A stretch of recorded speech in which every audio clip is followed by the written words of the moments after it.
excited to talk about voice and speaking from experience. I'll give you all a little bit of background and information on me as we go in, but more importantly, I'd rather kind of hear about you guys and learn from you as we get started here.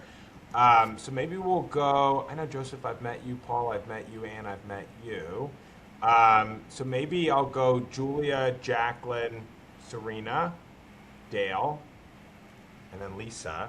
I'd love to just hear a little bit about you and what would be helpful for today as we talk about voice and more specifically, well, not necessarily even specifically, but like creating content on LinkedIn is my focus and what I spend 24 hours a day thinking about. And so I'd love to hear like what would be valuable for you all to get out of today, and then happy to go into the material because I want to make sure that it resonates for what y'all are talking to. So maybe Julie, tell me a little bit about yourself and what would be helpful today.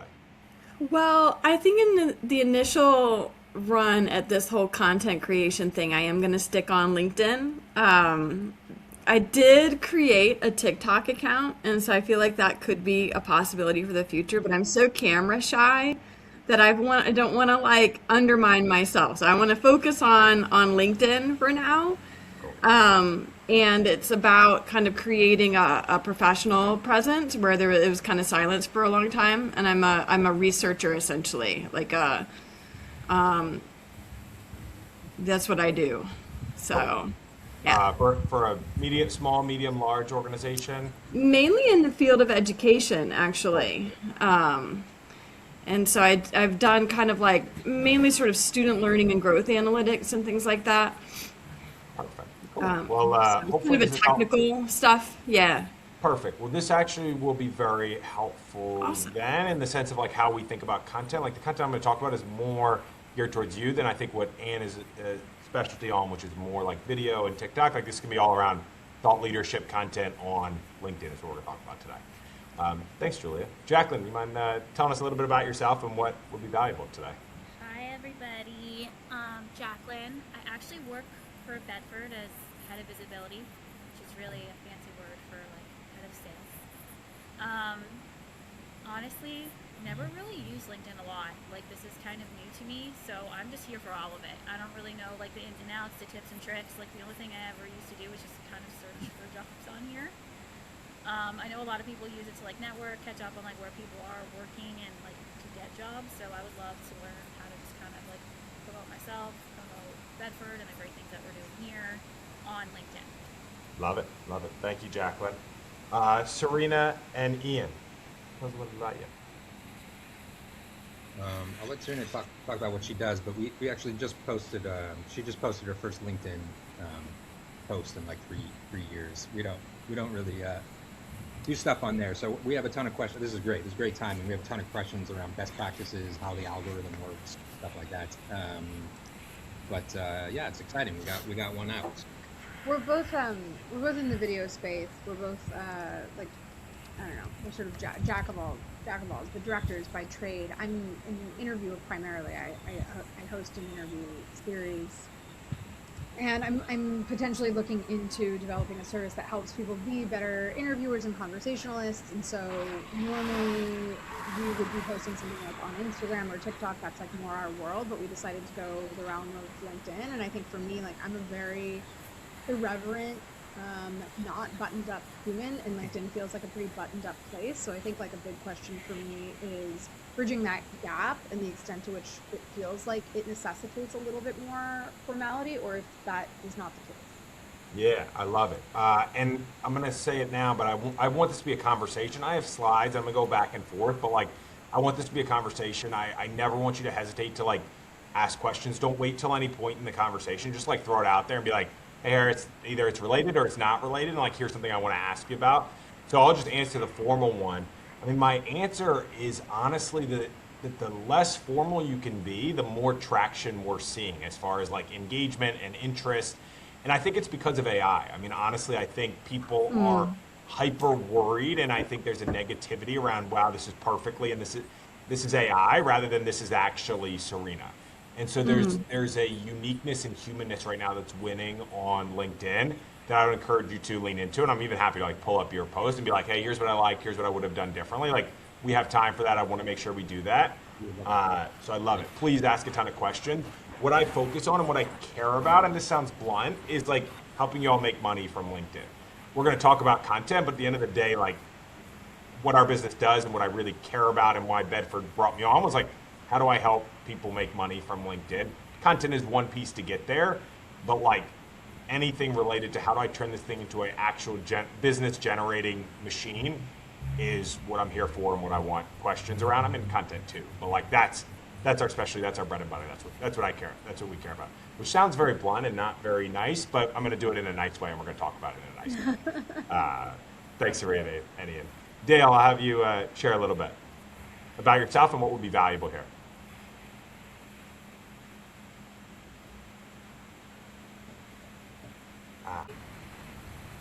Okay, so Much better. I own Much an better. online Yeah, boutique. I just started it about 2 months ago. So LinkedIn isn't super applicable to me, but I'm just here to learn and, who doesn't want to make more money and figure out all different sources of income streams. So just here to learn.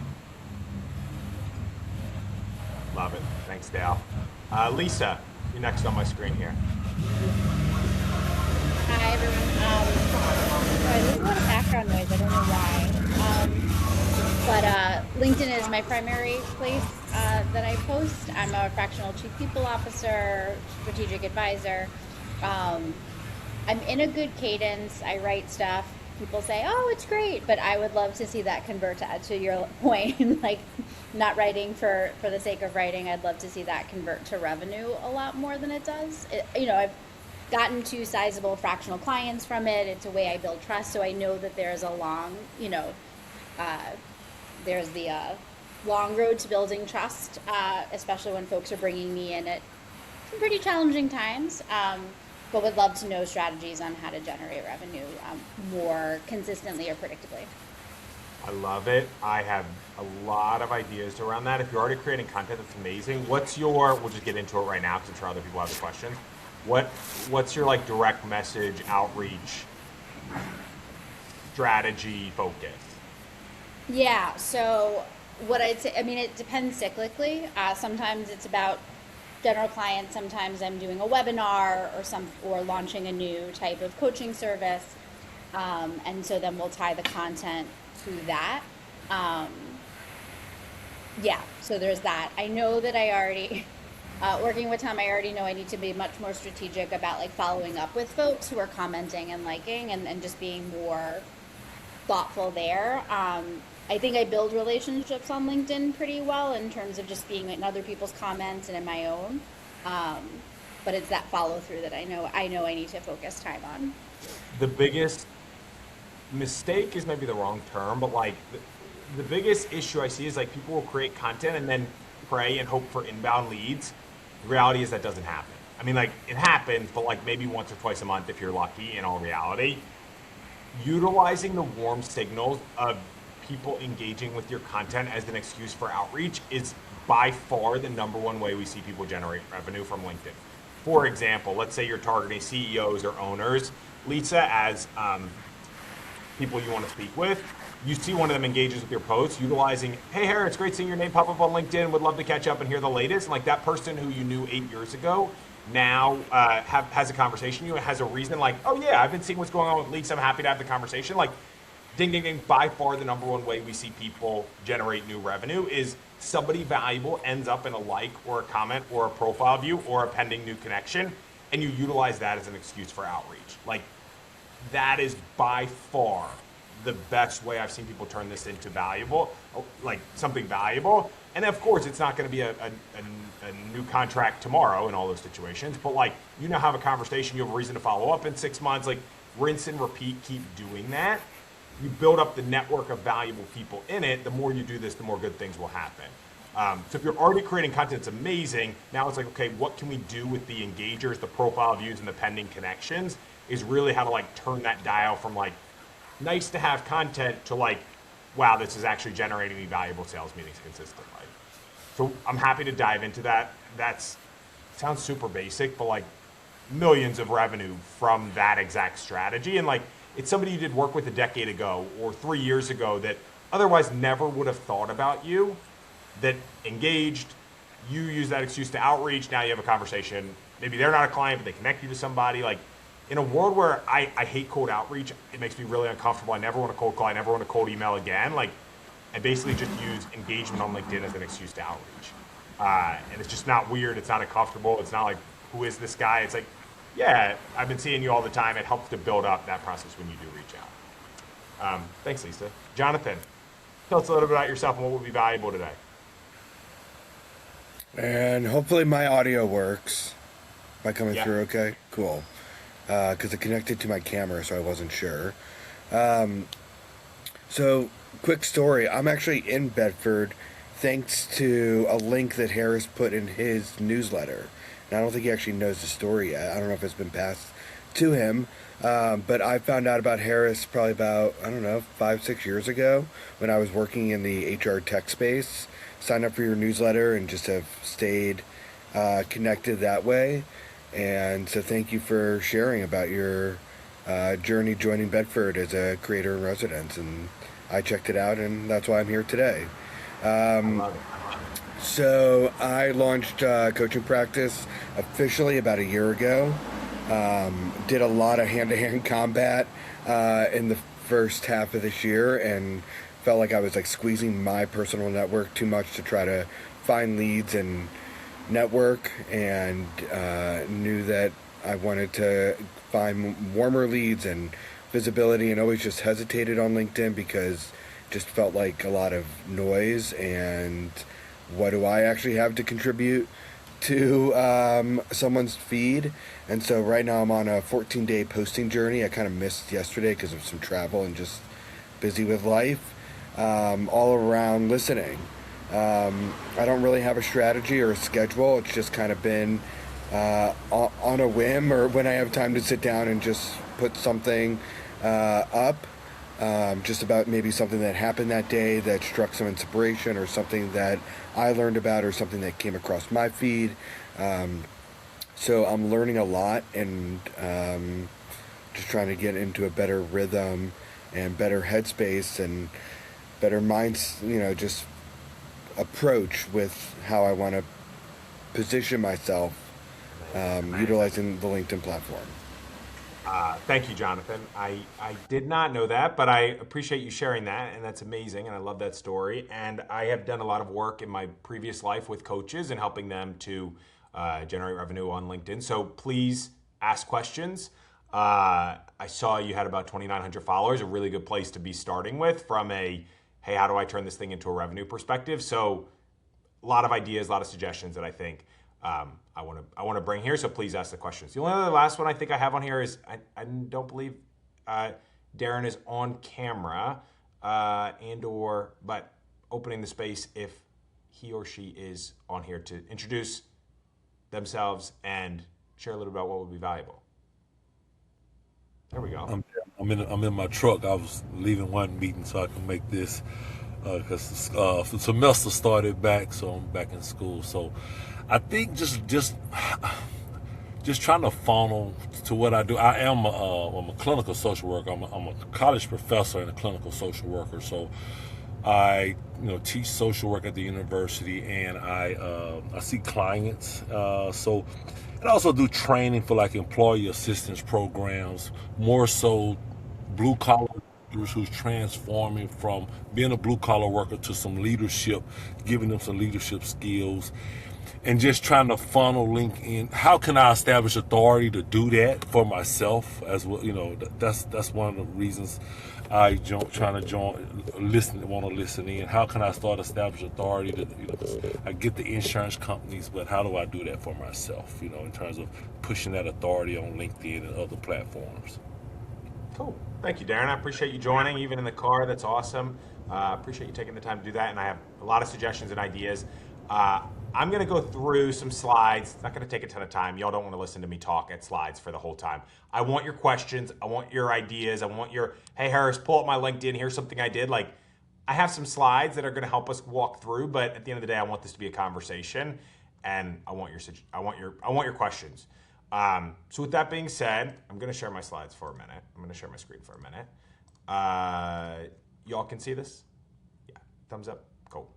And I have the chat up here. So what we're going to be talking about today is how to create your voice, what type of things to post. Like I said, our focus and my focus is on helping you generate revenue. But in order to generate revenue, we need to create good content, which brings valuable people into your world. So what today's going to be a lot about is how do you create good content? And specifically, our lens is LinkedIn. Who I focused on, who we focused on is more of like a B2B, how do we get, or even like a B2C, but like partnerships lens, not like a hey to the masses, how do I get my name out there to thousands and thousands of people, but how do I get 10 of the right people to see what we're doing? So who am I and why am I here in front of you? Founder of a company called Linked Revenue. What we do is we help busy professionals win clients on LinkedIn without living on the platform. We work with very busy executives that have a really good network, want to be a thought leader, and have no time. I am a former Chief Revenue Officer sales leader. Thank you, Serena, for sharing that. Worked in a number of different companies. I'll tell a little bit of a story around how I got started here because I think it's somewhat interesting. And I heard a bunch of people say, hey, I just started my company. So I'll tell the story. I'll start with the beginning. In January of 2020, I took a job working for a leadership development executive coaching firm. Jonathan, that might have been where we first got connected, called OKA. And in January of 2020, I took the job as Chief Revenue Officer. Our whole business development model was going to follow the really smart people when they were presenting about the Myers-Briggs or emotional intelligence or resilience and try to sell them something else while I was there. And so January of 2020, I took the job. In March of 2020, we couldn't go anywhere. So it was like, we really got to find a new way to sell.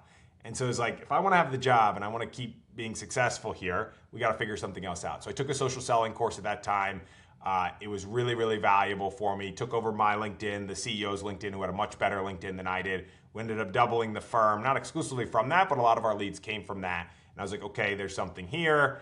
Kept creating content. And then in, it must have been about June or July of 2023, I was working for a recruiting firm, a large one, and I was recruited to go to the recruiting firm by one of my mentors. And he was recruited by one of his mentors who became the president, chief revenue officer, and then I was one of the sales leaders. Fired the president, fired the chief revenue officer, and fired me. And I was like, oh my God, I had a 3-month-old baby at home. And I was really freaking out, to be honest. And so at that time, I started to think about who in my network will have a conversation with me. Luckily, maybe my 10th meeting was a breakfast meeting. And someone said, Harris, you're really active on LinkedIn. Like, can you do that for me? And I said, well, you pay me to do that. And that was our first client about 3 years ago. Best thing that ever happened to me at the time. It was a brutal, horrible experience. For anybody that's been laid off, especially laid off, it's a horrific experience. But it ended up being the best thing that ever happened to me and led me down this journey into starting my own company and now the partnership with Bedford, which is amazing. So I say that to say creating content online has fully changed my life. And I don't say that lightly. It really has. It's opened up doors and places that otherwise nobody ever would have spoken to me, just being honest. I wouldn't be in this room. I wouldn't be in a lot of different places without this. There's so much power in here. And when I started 3 years ago, I had nothing. When I started 6 years ago, I had nothing. Nobody cared about me. I was 28 years old. I didn't know anything. And I just started posting what I was hearing and learning. And over time, that's built into not a massive following, but 35,000 followers on LinkedIn, whereas now is a very consistent business development channel for me. So I say that to be I was nobody special 6 years ago when I started this journey. You don't have to be this big CEO in order to have success on the platform. It starts with drip, doing it and doing it consistently. What I'm going to spend a lot of time talking about today is you have really good content. You're experiencing it every day. How do we help you get that out there? And so I'm going to share ideas and stories around that and how we can do that. I know this is the Bedford part, and as you're in your Bedford journey, I am incredibly grateful that Bedford and I partnered here to help create the format. I had been looking for a while for a partner to help me do what we do at scale, and I love that Bedford does that. It is unbelievably good, the program, in my opinion, that they've built here, the rigor that's part of this.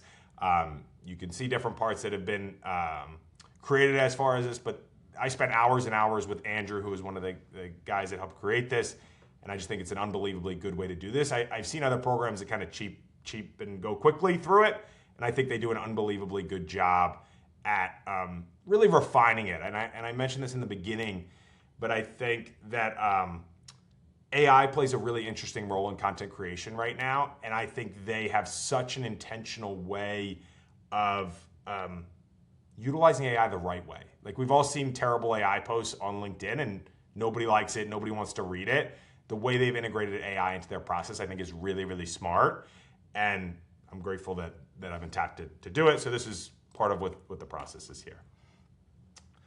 And please put any question. Thank you, Ann, for putting my LinkedIn in here. Please put any questions in the chat or come off mute and be like, hey, Harris, I got a question. Just popped into my head. I do want this to be a conversation. We'll have time here at the end, but I do want y'all to be sharing questions in the end. Serena, I saw yours. I love it. I'm going to pull that up and we'll go over that too. The problem that I tend to see with individuals on LinkedIn is that they have amazing expertise, amazing thought leadership, and then there's like a fear of like, will people judge me, or is this really actually interesting? And that's what holds them back from doing it. The way that I think about getting people out of that fear is changing the goal a little bit. Instead of, hey, 25 people like this, will one person get value from what I'm going to put out there? And if it clears that mark, I think it's worth putting out there. Like, the worst thing that happens is 50 people, you get 50 impressions or 150 impressions and nobody really sees it. Like, so much of the issue that I see with LinkedIn is people judging themselves, being like, is this really actually that interesting? Is this really that much thought leadership? And I would just encourage you to reframe the success of like, will one person get value from this? And if your answer is yes, put it out there. Like, there is such a analysis paralysis, fear of being judged, and I promise you that does not exist. And if somebody is judging you for putting stuff out there, they're probably not somebody that you want in your life anyways.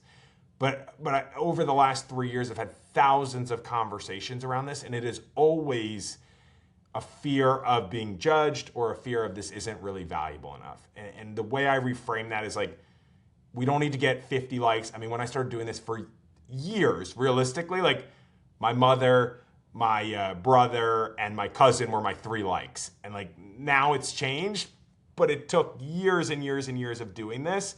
And there's an aspect of just putting yourself out there that is an unbelievably hard thing to do. But like, once you can get over the hump, it starts to put you into a really good place. I already talked through this, so I'm not going to go too deep into this.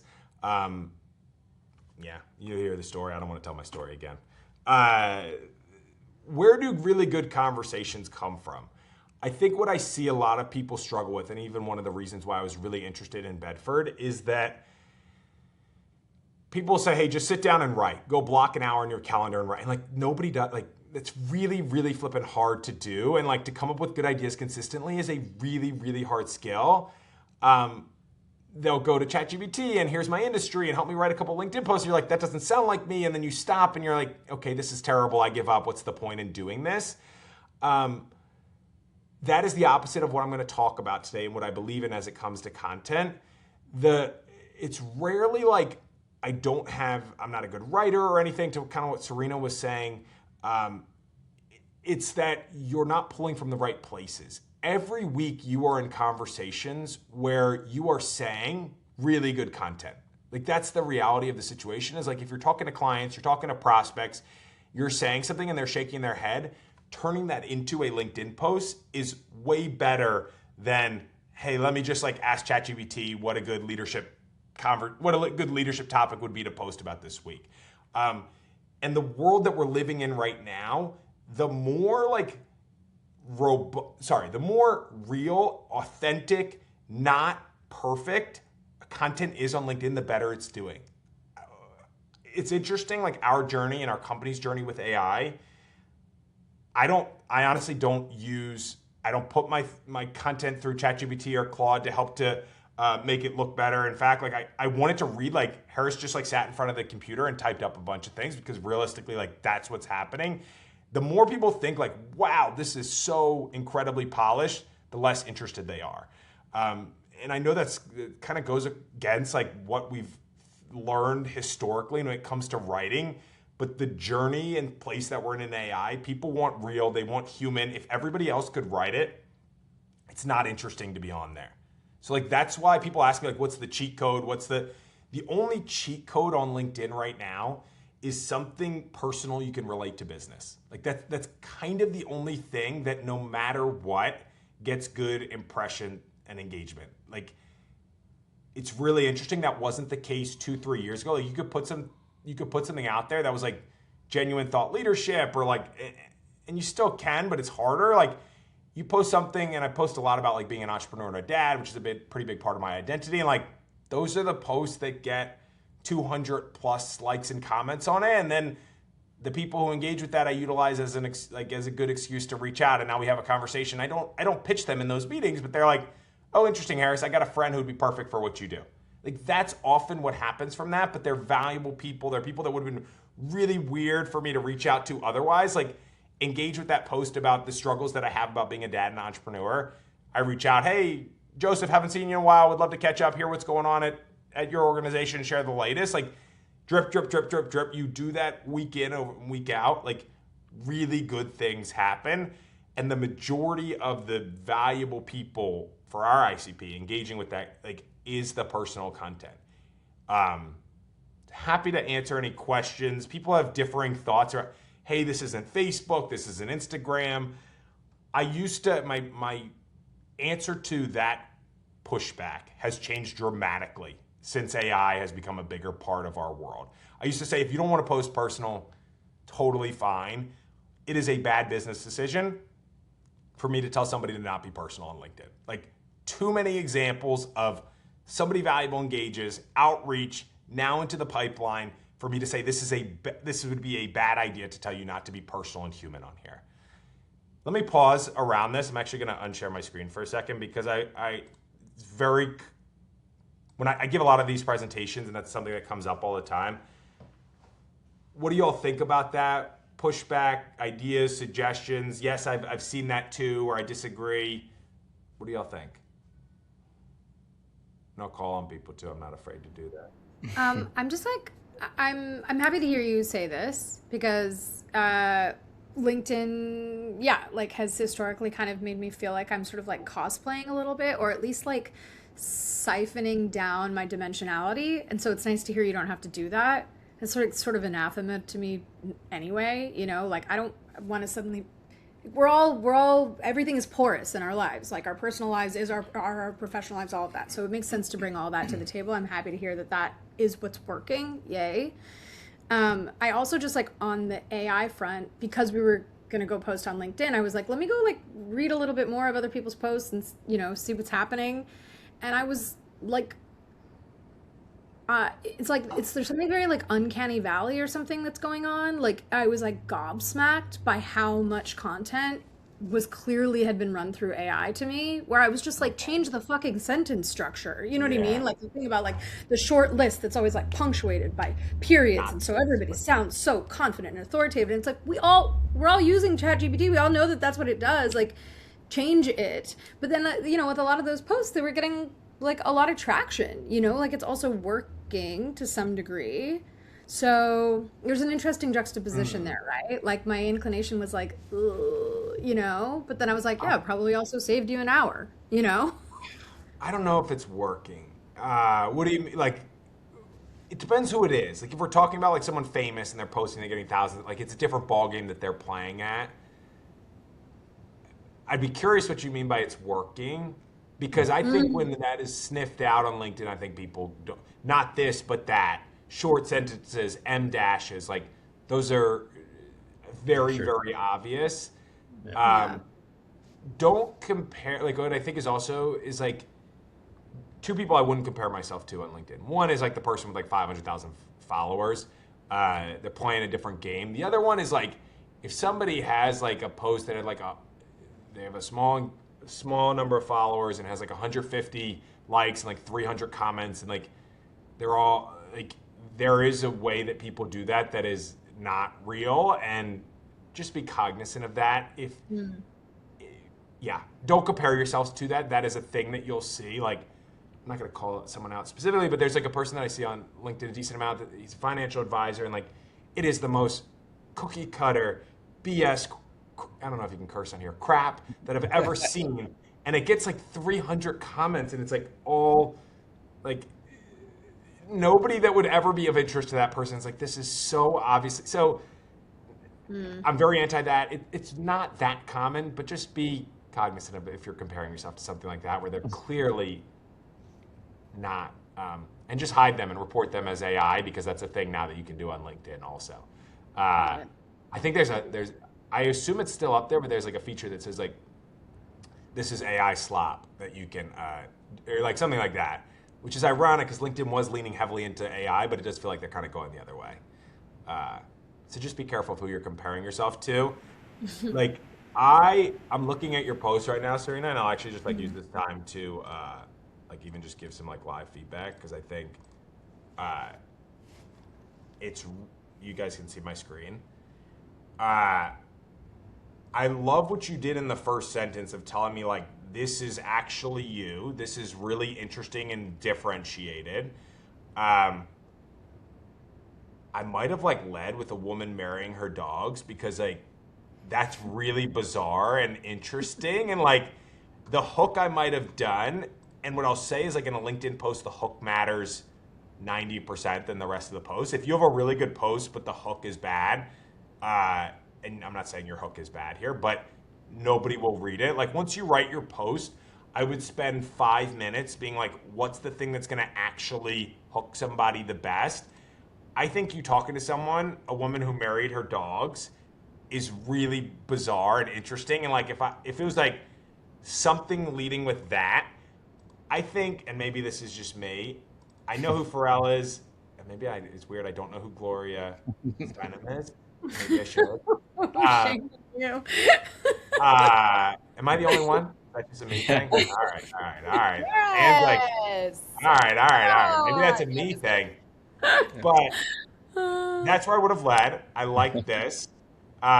You probably got dinged a little bit in tagging somebody who wouldn't engage, as in Oprah. I get the concept around, but it will hurt you if you tag somebody that doesn't engage. So like in a situation like that, Interesting. Good to know. I wouldn't tag Oprah there. But like I like the view of this. It's easy on the eyes in order to do it. So like overall, I like the way that this looks. I don't get it, and I'm just kind of going through it right now. Before I build, I'm curious, have you ever had to interview or moderate where someone actually taught you?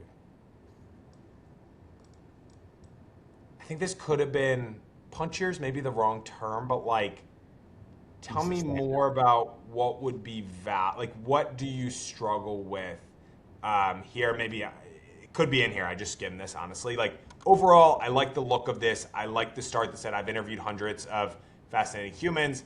I probably would have led with something about like a woman marrying her dogs. And if you had like an image of you with interviewing one of those people, that might have been what I would have done with this. I wouldn't have done just like a generic image, but that's how I would have done this. We've seen like if people create like Canva graphics, it actually does a lot worse than none. So I think you did the right move in not doing like a perfectly crafted Canva graphic or ChatGPT graphic. Like I think that was the right move. But when it is like a personal picture that you have with something like this, it does do better. Definitely. We're like, oh, they see Serena. That's helpful. So that's where we see this. And then what I think is interesting is like, go look at the 14 people and maybe there's only one or two, but like, is there somebody valuable who engaged with this that you can now use as an excuse to outreach? So like every time you're posting, sorry to put you on the spot, but I guess you asked me for some feedback. I'm like, now that I just do that, I love your about section right there. It's amazing. Just in like a hook of like grabbing somebody's attention. Here's why I'm different than everybody else. Really, really good. But like every time you're, oh man, Serena, we gotta get you posting more often. I was about to show like more of your engagement. That's what we're here for. That's what we're here for. It's just me. It was just me supporting my husband 3 years ago in a post. I love that. But like, okay, did like what I was talking about before and how do you actually turn this into a business development tool? Go check these 15 people, and if any of them would be valuable for you to have a conversation with, Hey, Lauren, great seeing your name pop up on LinkedIn. It's been forever since we worked at blah, blah, blah. Would love to catch up and hear the latest. You are going to get a lot of conversations with people. Of course, will all of them be, not all of them will be buyers, of course, but like there's good people in here telling you they care, like, and will respond to a message from you. You just got to send them the message. And it's literally like exactly what I said. Hey, Tony, great seeing your name pop up on LinkedIn. It's been so long since blah, blah, blah. Would love to catch up, hear what's going on at your organization, and share the latest of what I'm working on. And he's going to be like, oh, Serena, I loved working with you 6 years ago. Like, so cool to hear from you. Like, boom, conversation. Yeah. Now, where that goes is like on you. But that's like what I mean by not really rocket science, but like literally, not exaggerating, like millions of dollars that we've seen generated from like somebody engaging and turning that into an opportunity. Got it. Okay, cool. Thank you. That's really helpful. Can I just one follow up? Like when Yeah. you said like with the hook that you would lead with a woman marrying her dogs, because that is totally bizarre. Gloria Steinem, not to not to publicly shame you, is probably the most famous feminist of all time. Oh, The man. reason why I led with Pharrell and Gloria Steinem is like there's probably fewer than 10 people on the planet who've interviewed both of those people. They're like enormous gets. Not to toot my own horn, but to toot my own horn, you know? Yeah. So, like, that's kind of why I led with it, because it's immediately like, oh shit, you know, like she's interviewed these two people, you know? Yeah. Well, that's Which a is- Harris is an idiot rather than this is a you problem. So I'll own that. I'll take that. I'll wear that off the chest. I But apologize.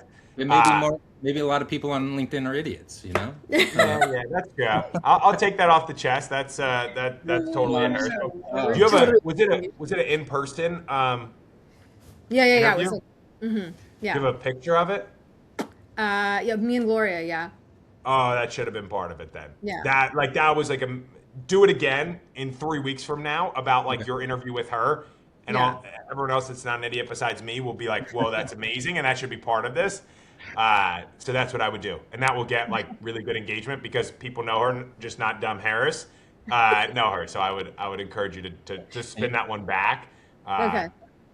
My wife would find that hilarious because she's like, you know nobody. She's like, you know nobody, and I'm like, yeah, I know. That does, and that does not make you an idiot. Yeah. Who else has questions, thoughts? Thank you, Serena, for sharing. Thank you. Who else has thoughts? Yo, Jonathan, please. And then we'll go to Julia. Great, yeah. So we were talking about the feed a little bit and just like all the suggested posts, which have been helpful, but also just seems like LinkedIn has so much promoted posts.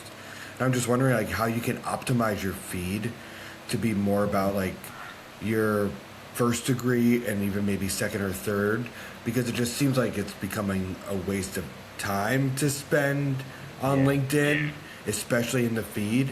And so I always like go to like recent instead of top, because that just seems to be targeted in a way that isn't helpful.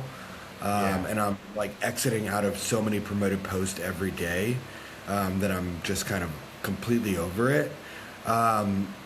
And I was going to mention for Serena and Ian that the best performing post that I've had in the last 2 weeks has been just like, it was when I celebrated getting the Bedford Community Builder, the first community award, and I just like kind of did a little like overlay of a photo and put that up. And it just seems like you got to sprinkle a little bit of Instagram, or I guess full meta, like sprinkle a little meta in there with like Facebook and Instagram. And like people love the photos, and like the less like professional the photo is, the better it performs, it seems like. So if Harris, if you can confirm that, deny it, or whatnot, that would be helpful too. So let me answer both of those questions. Thanks, Jonathan. I'm gonna show something in a second here. But the first was, how do you make your feed better? The reality is you're not wrong. LinkedIn wants to make more money, so they're going to show you more suggested posts because people are paying to like put their post in front of the right people, if you will. Liking and commenting on people will bring them more to your feed. So like if you notice somebody that you want to see more of their content, liking and commenting will bring it more. That being said, it is at the end of the day like they want to make money, so they're going to be in front. But that would be like my best suggestion on how to do it.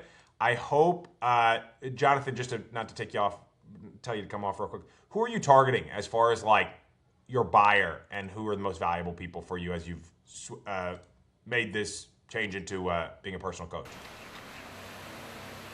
I mean, definitely trying to build out my pipeline to find people to work with, whether that's one-on-one or in groups, as well as organizations that might want to bring me in to do workshops. At least that's what I've identified right now, but it's at the very early stages of that. So did you go through these 58 people and see if anybody was valuable that you could reach out to? Have not yet. Go do that as a next The other thing step here. I would say too is that a lot of the posts before this too, I like shared, like I had to take it off LinkedIn and I texted that to people, and that's how I got engagement. But This no, one? I haven't. Yes. There's a lot of engagement. I mean, either one, No, both. no. Well, yeah. So like I hear you on the Bedford post, and then on the complimentary coaching sessions, like I took that off LinkedIn because, and multiple people said, "Hey, thanks for letting me know. I don't either check LinkedIn or I don't check LinkedIn messages." So I'm trying to like figure out what's the best way to reach people. I mean, we get that, and I don't know. Not everybody's gonna check any type of messages. Would be kind of my like follow up to that. Is like it's like people say I don't check emails, I don't check phone. Like we've had public company CFOs reply to LinkedIn message, which is like public company CIOs, like people that you wouldn't think do that. So I wouldn't take a couple examples of that as reason to not do it. If I were you and you were looking to drum up some like sales conversations from this, you have 130 people from these two posts that if you send 20 direct messages, let's say out of 130, there's 20 valuable people here, 20 people who could have either like be clients or know somebody who could be clients, go send an outreach being like, hey, was just looking through LinkedIn and like awesome to see your name pop up, but let's catch up. It's been a while.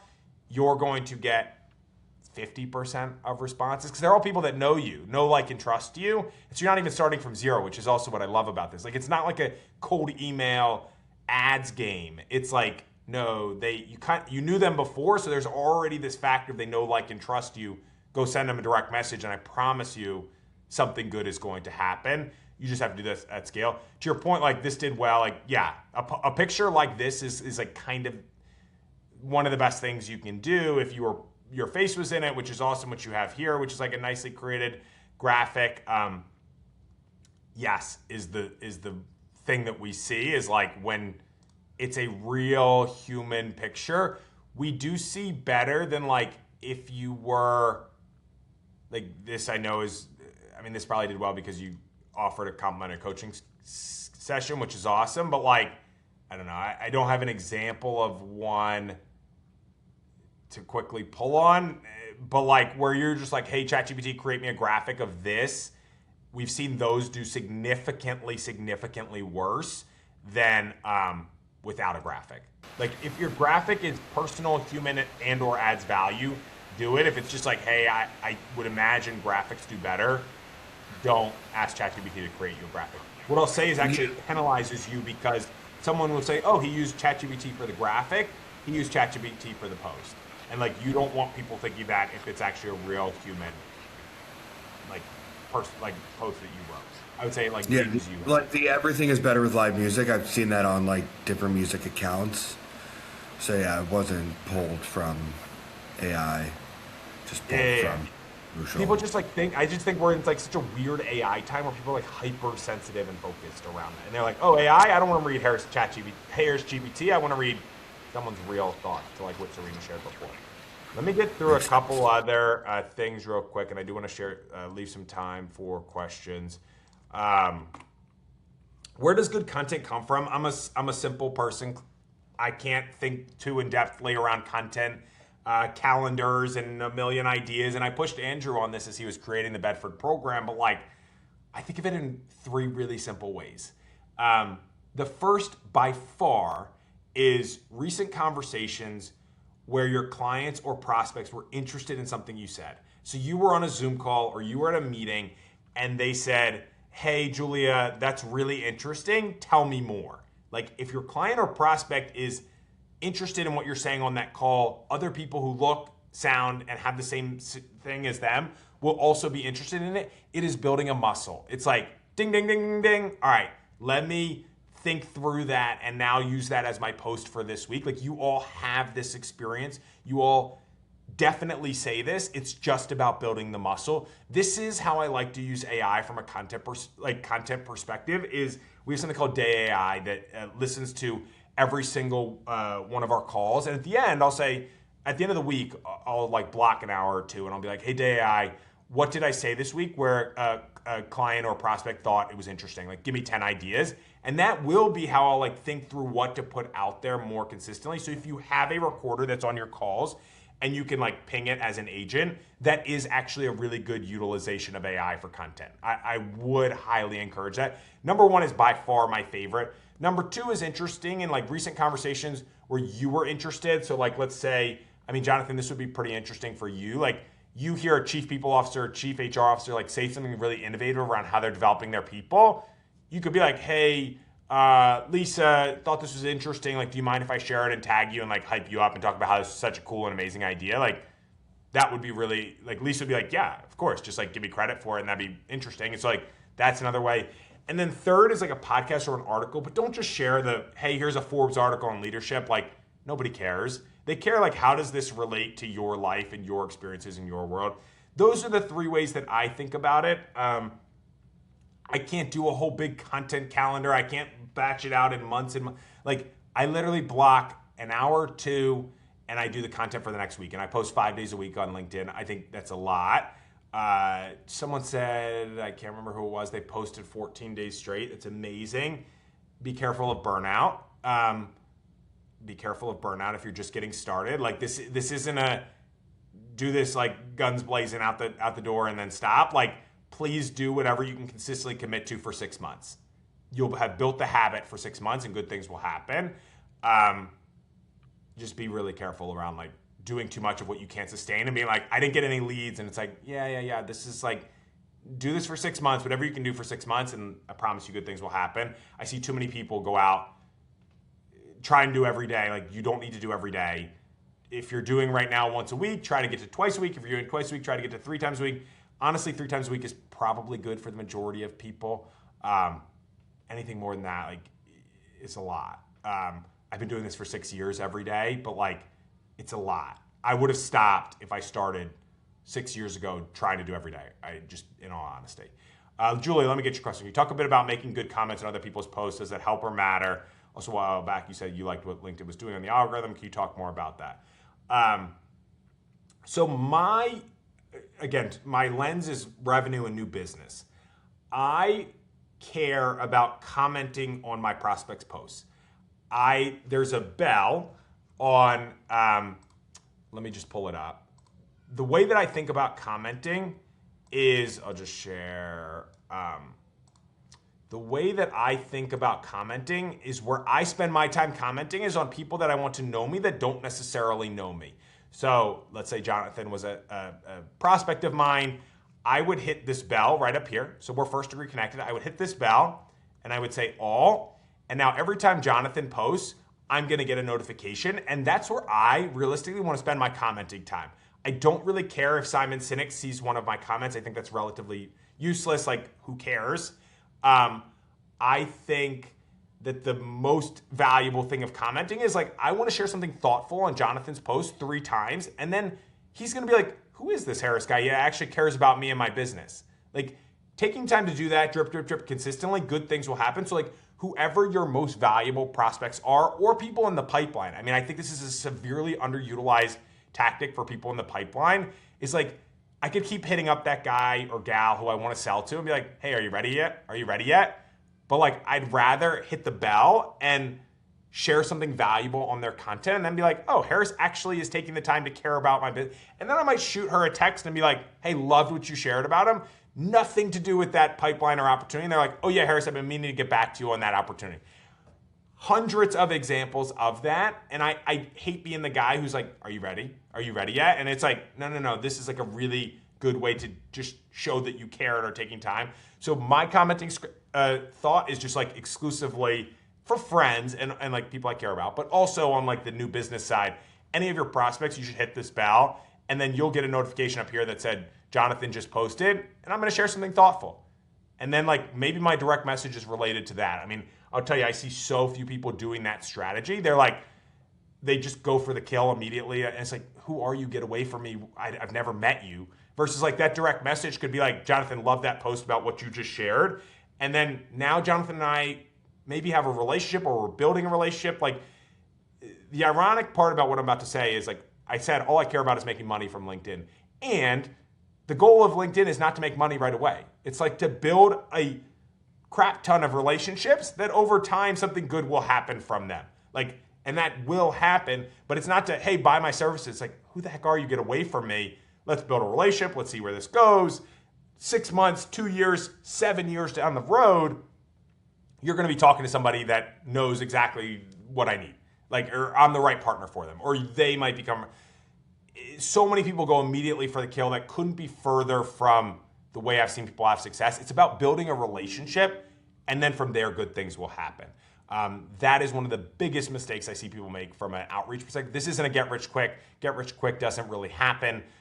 This is about how can I build really valuable relationships over time. I'm not going to go too in depth into the algorithm. Julia, happy to answer that and follow up. I want to share a couple other things just real quick and leave a couple minutes for questions. Let me skip that. This is just a case study.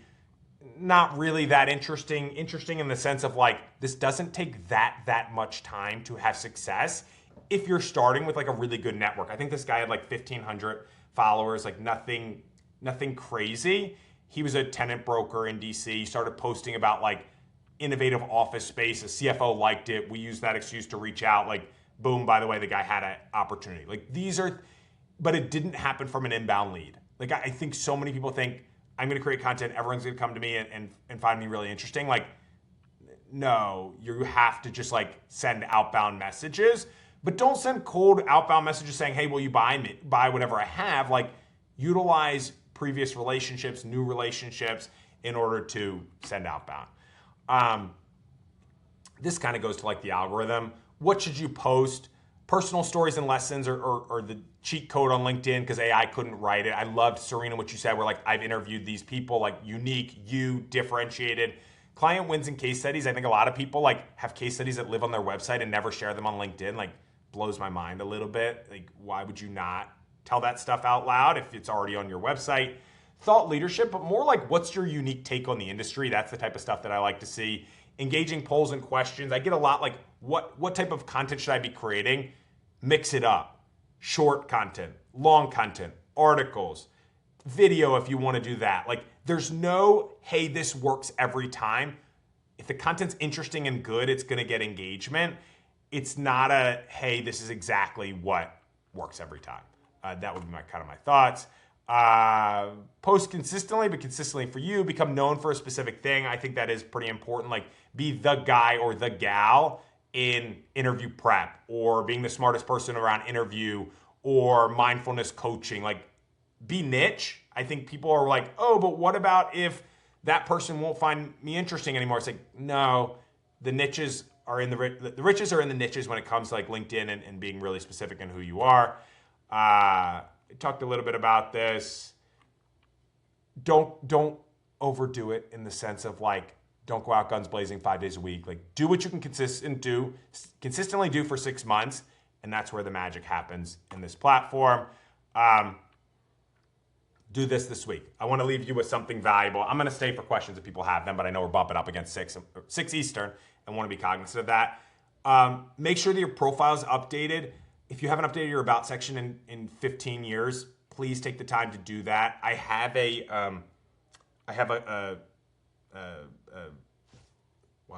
prompt that I use that I'm happy to share if it's valuable. Make it real, make it human. Go look at who's engaged with your content, send outreach, think through your last conversations and what was valuable. We'll leave a couple. Again, I'm here for questions. Somebody threw I think it was Ann probably, threw my LinkedIn in the chat. Please connect with me. I want to root for you. I want to help you. I know you all probably have a hard stop at the top of the hour. I am here for questions for those that have it, but wanted to make sure that we were here on time. So I'm here. I know we're at 6. Connect with me on LinkedIn. I want to help you all. I want to support you all. And again, I'm here for questions. And I don't know if I kick it back to you to end. Yeah. This was awesome. I always feel like I learned something from you, Harris. So thank you so much. But yeah, you guys connect with him on LinkedIn. Like Harris is such a great resource. And like, don't be shy. Connect with each other on LinkedIn too. Like, I feel like we can all post our LinkedIn's in the circle, you know? Like, this is a great community to keep kind of building each other up and keep building off of what each other's learning. So don't be shy. But Harris, thank you so much. You are amazing, guys. All right, we'll see you in circle.